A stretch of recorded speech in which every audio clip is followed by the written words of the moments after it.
안녕하세요. 건설 현장의 여러분. 오늘은 램머 또는 램마라고도 불리는 이 소형 다짐 장비의 시간당 작업량을 아주 쉽고 재미있게 산정하는 방법을 알아보겠습니다. 품셈에는 램머라고 되어 있지만 현장에서는 램머가 더 익숙하시죠? 이 램머가 왜 필요한지 그리고 어떻게 작업량을 계산하는지 명확하게 알려드릴게요. 혹시 램머라는 단어가 생소하신가요? 건설 현장에서 땅을 단단히 다지는 데 사용되는 엔진이 달린 소형 장비라고 생각하시면 됩니다. 그 크기는 작지만 현장에서 수행하는 역할은 결코 작지 않습니다. 먼저 램머 작업은 구조물 주변을 되메우고 나서 흙을 아주 밀실하게 다질 때 사용됩니다.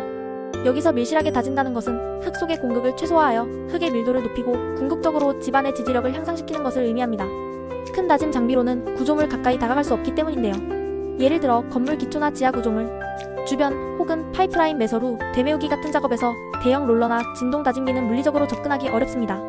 자칫 잘못하면 구조물에 과도한 하중을 가하거나 충격을 주어 손상을 줄 수 있거든요. 이런 상황에서 램머는 그 진가를 발휘합니다. 좁은 공간에서도 강력한 다짐력을 제공하여 구조물에 손상 없이 주변 집안을 안정화시키는 데 필수적입니다. 이런 섬세하고 정밀한 작업에는 램머가 필수적으로 사용됩니다.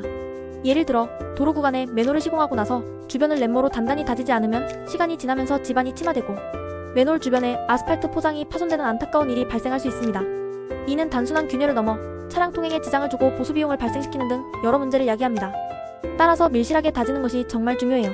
이처럼 램머는 현장에서의 집안 안정성 확보와 장기적인 시설물의 내구성 유지에 핵심적인 역할을 수행합니다. 작은 장비가 가져오는 큰 가치 이제 이해가 되시죠? 그럼 이제 램머 다짐 공식을 살펴보면서 시간당 작업량 M3H를 어떻게 산출하는지 함께 알아볼까요?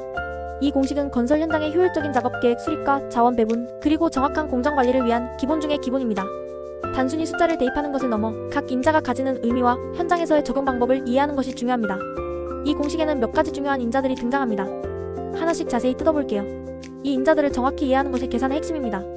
첫째, 램머의 자체 무게는 보통 80kg로 정해져 있습니다.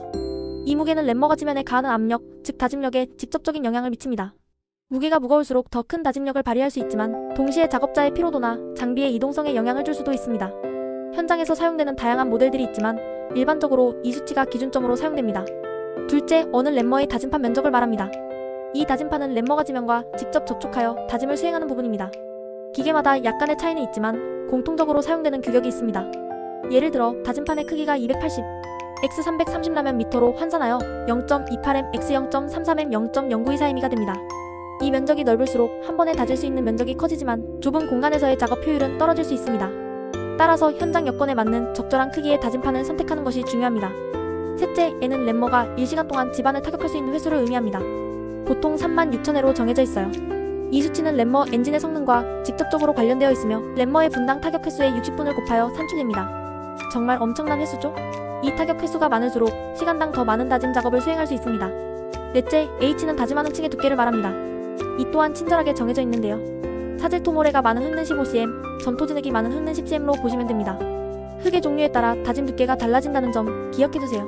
이는 흙의 입자 크기, 점성, 그리고 투수성 등의 물리적 특성에 따라 적절한 다짐 두께가 달라지기 때문입니다. 예를 들어 점토는 사질토보다 물을 많이 함유하고 있어 다짐 시 변형이 더 크기 때문에 층 두께를 얇게 하여 여러 번 다지는 것이 효과적입니다. 이 기준을 준수하는 것이 균일하고 견고한 다짐 품질을 확보하는 데 매우 중요합니다. 다섯째, F는 최적 환산 계수입니다. 자연 상태의 흙을 다지게 되면 흙 속의 공극이 줄어들어 부피가 줄어들게 되는데 이때의 최적 변화율을 나타내는 계수입니다. 이 계수는 흙의 종류와 초기 상태, 그리고 다짐 목표 밀도에 따라 달라질 수 있습니다. 현장 여건에 맞춰서 이 계수를 적절히 선정해야 합니다. 예를 들어 느슨한 상태의 흙은 다짐 후 최적 감소율이 크므로 이 계수값도 그에 맞춰 적용해야 합니다. 정확한 최적 환산 계수의 적용은 산출된 작업량의 신뢰도를 높이는 데 기여합니다. 여섯째, E는 작업 효율을 나타냅니다. 작업 환경에 방해가 되는 요소가 있는지 없는지에 따라 효율이 달라지는데 보통 평균값인 0.5를 적용합니다.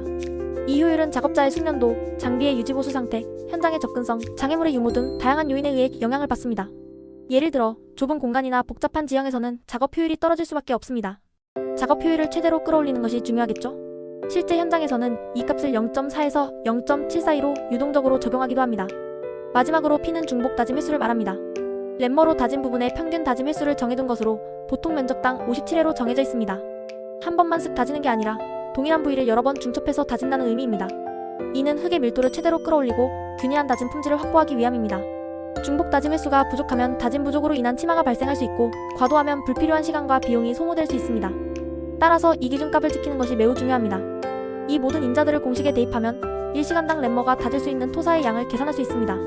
예를 들어 위의 인자들을 적용하면 1시간당 약 4.38m3를 다질 수 있다는 결과가 나옵니다. 이 수치를 알면 현장에서 작업 계획을 세우는 데 큰 도움이 되겠죠. 공사기간 단축, 장비 운용 효율 증대, 그리고 비용 절감에 기여할 수 있는 아주 유용한 정보입니다. 여기서 실무 사례를 하나 들어볼까요? 2010년 서울의 한 아파트 건설 현장에서 지하주차장 토파기구 대메우기 작업을 하던 중 램머 다짐을 소홀히 하여 우수관이 침하되는 사고가 발생했습니다. 이는 단순히 작업량 부족을 넘어 램머 다짐의 중요성을 간과한 결과였습니다. 해당 사고로 인해 추가적인 보수 공사와 함께 공사기간이 지연되었고 결국 건설사는 큰 손실을 입게 되었습니다. 당시 현장 관리자는 램머의 시간당 작업량을 정확히 산정하지 않고 육안으로만 작업량을 추정하였고 이로 인해 필요한 다짐 횟수를 채우지 못했습니다.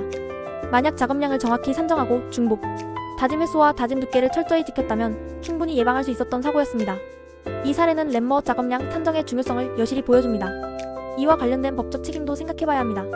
건설기술진흥법 제48조 건설공사의 품질관리 및 시행령 제76조 건설공사의 품질관리 계획 등에 따르면 건설사업 관리기술인은 공사 현장에서 품질관리가 적정하게 이루어지고 있는지 확인해야 할 의무가 있습니다.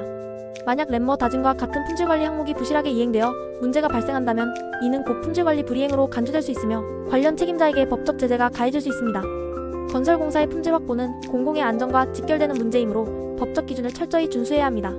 또한 민법상 불법행위로 인한 손해배상 책임까지 이어질 수 있으니 현장에서의 램머 다짐은 단순히 물리적 작업이 아닌 법적 책임과 직결되는 중요한 과정임을 명심해야 합니다. 2018년 대법원 판례에 따르면 건설업자는 공사를 시공함에 있어 안전하고 견고하게 시공하여야 할 주의 의무가 있으며 이를 위반하여 발생한 사고에 대해서는 손해배상 책임을 진다고 명시되어 있습니다. 램머 다짐 불량으로 인한 집안 침하는 이러한 주의 의무 위반에 해당할 수 있습니다. 따라서 시공자는 물론 현장 책임자 모두에게 철저한 관리 감독의 의무가 부과됩니다. 건설기술자 여러분, 오늘 배운 램머 시간당 작업량 산정 방법은 현장에서 여러분의 작업을 훨씬 효율적으로 만들어줄 유용한 지식입니다. 단순히 공식에 숫자를 넣는 것을 넘어 각 인자의 의미와 현장 적용의 중요성을 이해하는 것이 핵심입니다. 이런 유익한 정보들을 더 많이 접하고 싶으시다면 이 영상을 시청하신 후 설담연구소 프리미엄 구독 콘텐츠를 검색해서 꼭 확인해보세요. 유료 콘텐츠에는 더욱 심도 깊은 정보와 실전 팁들이 가득합니다. 설담연구소는 항상 현장의 여러분께 실질적인 도움이 되는 정보를 제공하기 위해 노력하고 있습니다. 이 기회를 놓치지 마세요. 피드백 코너입니다. 오늘 배운 램머 작업량 산정의 핵심 포인트는 다음과 같습니다. 계산의 정확성각 인자 램머 자체 무게, 다짐판 면적, 시간당 타격 횟수, 다짐층 두께, 최적 환산 계수, 작업 효율, 중복 다짐 횟수를 정확히 파악하고 공식에 대입해야 합니다. 각 인자는 현장의 특성을 반영하므로 일률적인 적용보다는 현장 상황에 맞는 유연한 판단이 필요합니다. 현장 조건 반영의 중요성, 사질 토점토 등 흙의 종류에 따른 적정 다짐, 층 두께와 최적 환산 계수를 현장 상황에 맞게 선정하고 적용하는 것이 중요합니다. 이는 다짐 품질에 직접적인 영향을 미치는 요소입니다. 흙의 함수비, 입도, 분포 등도 함께 고려하면 더욱 정밀한 다짐 계획을 수립할 수 있습니다. 품질 관리의 필수 요소 램머 작업은 단순히 땅을 다지는 것을 넘어 구조물의 안정성과 장기적인 내구성에 직결되는 품질 관리의 핵심 요소입니다. 부실 다짐은 단순한 재시공을 넘어 공사 지연, 비용 증가, 그리고 궁극적으로 법적 책임으로 이어질 수 있음을 인지해야 합니다. 따라서 작업 전 철저한 계획과 작업 중 꾸준한 검증이 필수적입니다. 법적, 윤리적 책임 건설기술진흥법 및 민법상 주의 의무와 손해배상 책임은 여러분의 모든 현장 작업에 적용됩니다. 램머 다짐 하나에도 이러한 법적, 윤리적 책임이 따른다는 점을 항상 기억하고 최고의 품질을 위해 노력해야 합니다. 이러한 핵심 포인트를 명심하신다면 여러분은 현장에서 더욱 전문적이고 유능한 기술자로 성장하실 수 있을 겁니다. 단순한 작업자가 아닌 공사의 품질과 안전을 책임지는 핵심 인력이 될 수 있습니다. 구글이나 네이버에서 설담연구소를 검색하여 저희 프리미엄 콘텐츠를 방문해보세요. 널리 이로운 기술자가 되는 길, 설담연구소가 함께하겠습니다. 지금 바로 방문하셔서 더 많은 유익한 정보들을 만나보세요. 여러분의 성공적인 건설 현장 생활을 응원합니다. 감사합니다.